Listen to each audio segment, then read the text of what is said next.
네, 반갑습니다. 오늘은 모하메드 탈렙이라는 철학자의 글 남반구 민중의 혁명 생태학을 위한 5가지 태제를 여러분께 소개해 드리고자 합니다. 모하메드 탈렙은 알제리 출신 철학자고요. 생태학자 또 생태사회주의자입니다. 2014년에 살아있는 자연과 평화로운 영혼이라는 글을 썼고요. 또 같은 해에 남반구 시각으로 본 생태학이라고 하는 책을 쓰기도 했습니다. 크게 5가지 태제로 그 남반구 민중 중심의 혁명적 생태학을 주장했는데 내용이 참 주목해 볼 만한 내용이라 여러분께 소개하고자 합니다. 내용을 읽어가면서 짚어보도록 하죠. 아래 소개할 5가지 태제는 남반구 세계에 사는 민중들의 거대한 사회 생태 저항 운동인 농민 생태 운동, 원주민 운동, 민족해방 운동, 해방신학의 3대륙 다원종교 네트워크 운동의 정치, 철학, 윤리, 정신의 방향을 응축한다. 여기서 해방신학의 3대륙 다원종교 네트워크 운동이라고 되어 있는데요. 3대륙은 이른바 트리컨티넨탈리즘이라고 하는 운동을 가리킵니다. 트리컨티넨탈리즘. 그리고 아시아, 아프리카, 라틴 아메리카 이 3대륙을 의미합니다. 제1태제 지속가능한 발전을 불법화하라. 지속가능한 발전 이데올로기는 남반구 사회를 대대적으로 압박한다. 그럼에도 이 이데올로기는 이념과 대안에 대한 독점을 주장할 수 없다. 수많은 사태가 그것을 보여줬다. 지속가능한 발전은 자본주의 문명의 형식 개조에 불과하다. 지속가능한 발전이 검토하는 지속성이란 환경의 지속성이 아니라 자유시장 경제의 지속성이다. 자유시장 경제를 최대한 오래 끌고 가려면 환경이라는 변수를 범세계적으로 제약할 필요가 있다. 환경 분야의 전문 기술 관료와 경제주의 신봉자들은 이러한 접근법을 수용한다. 이 접근법은 우리를 애두른 자연환경을 천연자원의 집합이나 자원의 보고로만 본다. 이른바 자원주의자의 시각과 매우 가깝다. 지속가능한 발전이 환경과 맺어야 한다고 주장하는 유일한 관계는 관리 관계밖에 없다. 다시 말해 지속가능한 발전은 작금의 사회 위기와 생태 위기에 대한 진지한 대답이 아니다. 오히려 그 반대다. 지속가능한 발전이 이러한 위기의 한 축이다. 다행히도 우리는 지속가능한 발전과 다른 형태를 표방하는 사회조직, 기구, 가치에 관해 안다. 특히 아프리카계, 라틴계, 원주민이 중심을 이뤄 활동하는 라틴 아메리카 대륙의 여러 조직과 이들이 표방하는 가치에 관해 잘 안다. 자연과 인간의 조화로운 삶을 외치는 부엔비비르, 케추아어의 수마카우사이, 아이마라어의 수마까마나와 같은 표현들은 하나같이 충만함과 관련된다. 실제로 인류의 모든 문화는 생태 관점과 대안 사회성을 지녔다. 문화의 다원성 이런 것을 대안으로 첫 번째 태제의 대안으로 얘기를 하면서 1차적으로 지속 가능한 발전은 사기다. 그런 명제겠죠. 지속 가능한 발전은 결국 자본주의를 충실하게 만드는 하나의 선전 도구, 마케팅 도구에 불과하다라고 하는 게 저자의 생각입니다. 제2태제 생태학을 가로지르는 계급투쟁을 인정하라. 서구 생태학의 대부분은 먹고 살만한 중간 계급의 전유물이다. 이들이 표방하는 주류 생태학은 지속 가능한 발전의 자취를 따른다. 그러나 남반구 생태학은 근본적으로 대지의 프롤레타리아, 무토지 농민, 원주민, 소유권 박탈당한 사람들, 기후 난민, 사회, 문화, 신체적으로 사람다운 땅에서 살지 못하는 수많은 이의 생존과 연관된 일이다. 카이로에서 상파울루까지, 마닐라에서 멕시코시티까지, 델리에서 리우데자네이로까지 남반구 대도시들의 주변부 지역은 사람 생존이 불가능한 곳이 되고 말았다. 생태학은 민중의 흔적을 간직한 운동이다. 따라서 농지개혁, 식량 주권, 민중의 자급자족 권리, 경제기술 기획의 거대주의 거부 이러한 것들은 사회정의와 생태정의의 추구를 결합한다. 사람들은 남반구 민중들의 생태학을 생태사회주의라 이야기하곤 한다. 정당한 표현이다. 제3태제 자본주의 세계화란 서구의 세계화를 은폐한 죽음의 가면이다. 무엇보다 자본주의는 거대 기계다.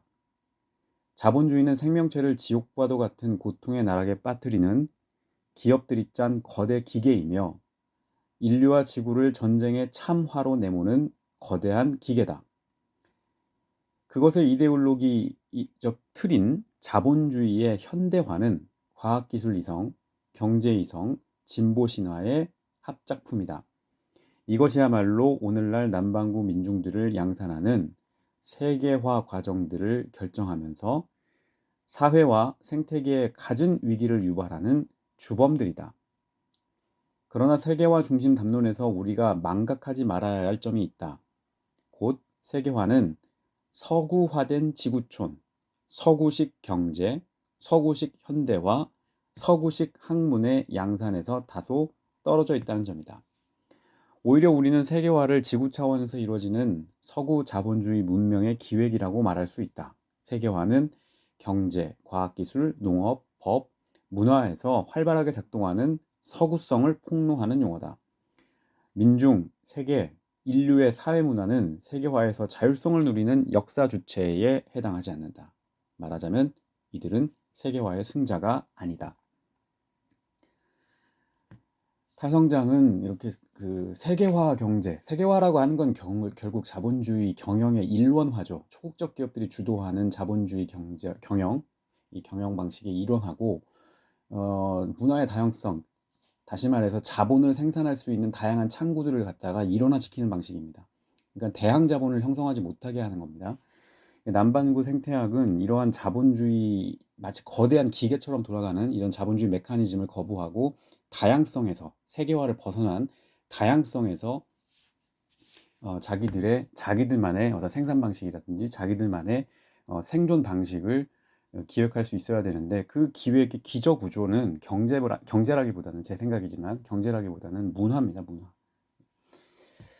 네 번째 태제입니다. 종속 이론 학파의 연구 결과물들을 재발견하라.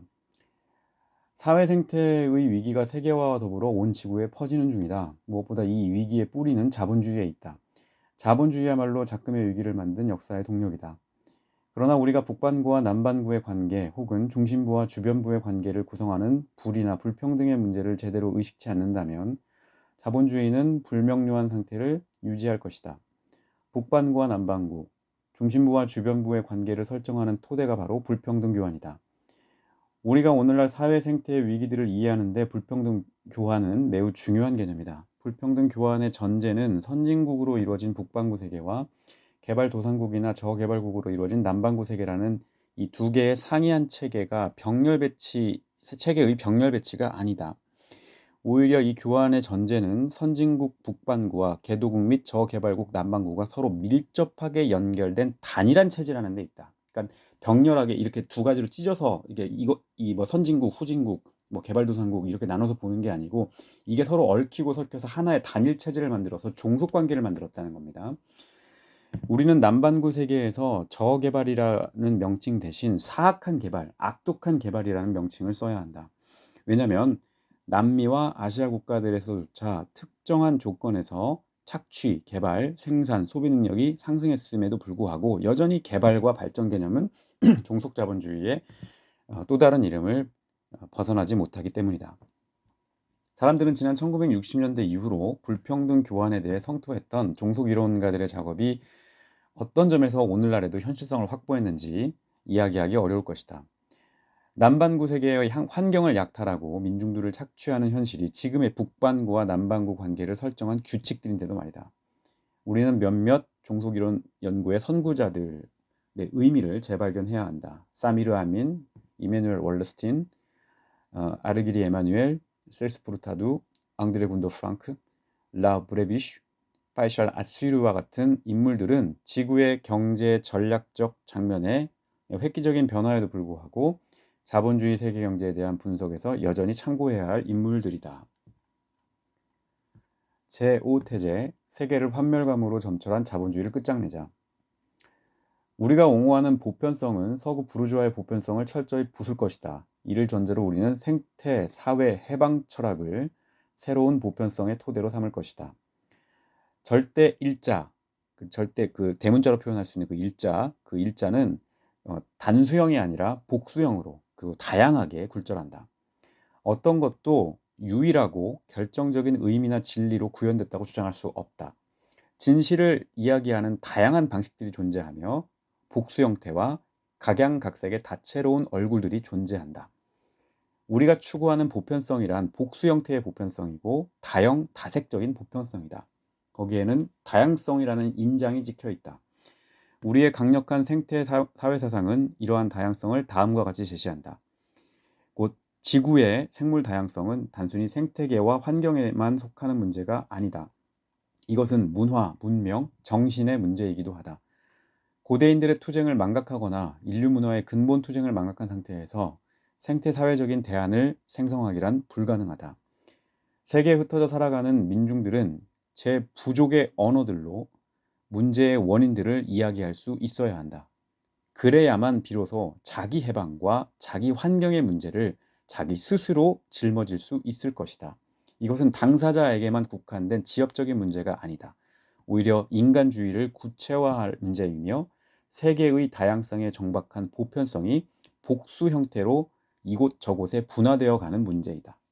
그러므로 공동선 문제에 관심을 가진 서구인들도 서구 세계의 보편성 이것만은 고수하는 방식을 도마 위에 올려놓고 재검토해야 한다. 이 작업에 충분히 동참할 수 있어야 한다. 한때 아프리카, 아시아, 남아메리카에는 지정학적 비동맹이 존재했었다. 마찬가지로 생태학은 철학, 윤리, 정신의 비동맹과 관련되어야 한다. 그러므로 치유되어야 할 대상은 기후와 생물 다양성에 국한되지 않는다. 세계와 그 안에 다양한 세계들의 역사와 미래도 구원을 받아야 한다. 더 이상 냉혹한 이기주의적 계산이라는 냉탕에서 허우적대지 않도록 신속하게 구조선을 띄워라.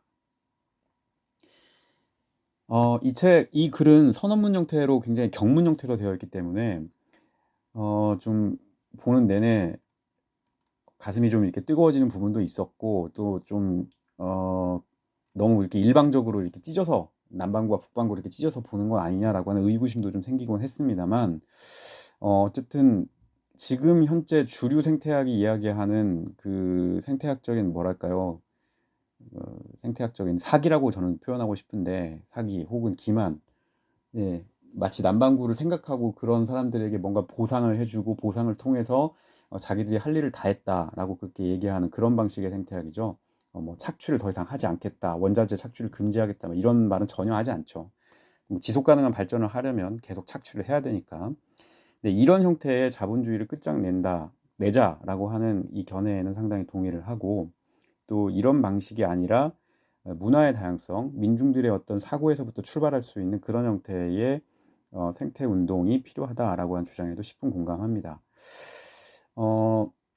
요즘 이제 탈성장을 주장하는 그 학자들 중에 초기 탈성장 운동가들이 주장했던 문화의 다양성, 문화혁명, 또 의식혁명, 그다음에 우리가 살고 있는 지역에서부터 출발할 수 있는 어떤 혁명의 분위기, 사회 변혁, 경제 변혁, 대양자본의 생성, 그다음에 공생공락의 공동체, 뭐 이런 형태의 지역 그 재지역화 문제, 경제를 갖다가 이렇게 퍼뜨리는 방식이 아니고 지역으로 다시 가지고 오는 문제, 네, 이런 문제들을 굉장히 중요하게 생각했었는데 요즘 이제 탈성장 주장하시는 분들 보면 좀 상당히 좀 학계로 이 논의가 많이 옮겨가면서 문화의 차원이 굉장히 줄어들고 경제 이론, 그다음에 정책 이런 쪽으로 선회한 걸 보게 돼요. 저는 개인적으로 상당히 좀 우려가 많이 됩니다. 왜냐하면 이런 방식의 탈성장은 결국 관료주의 형태로 가게 되고요. 민중의 자발성을 철저하게 밟는 형태로 밟아버리는 형태로 가게 되거든요. 그리고 예산에 의존하게 되고 결국 그것은 기업에 유리한 방식으로 운동이 변질될 가능성이 많다. 그렇게 봅니다. 뭐 사태가 시급하기 때문에 빨리 정책을 만들어서 사람들을 먹고 살게 해줘야 된다. 이런 논리로 보통 밀어붙이는데 이런 관료주의적 사고 방식은 저는 민중의 자발성과 민중의 저력을 믿지 않기 때문에 나온다고 저는 생각합니다. 그런 부분에서 아까 제 2태제에서 남반구 생태학이 그 북반구 생태학을 비판하는 방식이 서구의 생태학이 이제 중간 계급의 전유물이다라고 했던 이 비판은 동일한 논리를 가지고 오늘날 생태학, 뭐 정치 생태학이라든지 오늘날 탈성장 운동이라든지 이런 부분들을 아카데믹하게 또는 학계 중심으로 이렇게 이끌어 가려고 하는 사람들은 원래 출발했던 그 지역에서 자기 자리에서 바닥에서부터 출발했던 그 자발적인 운동을 상당히 박제하고 관료주의화하는 그런 생태학적 배반이고 전향이다라고 그렇게 말할 수 있겠습니다. 네, 감사합니다.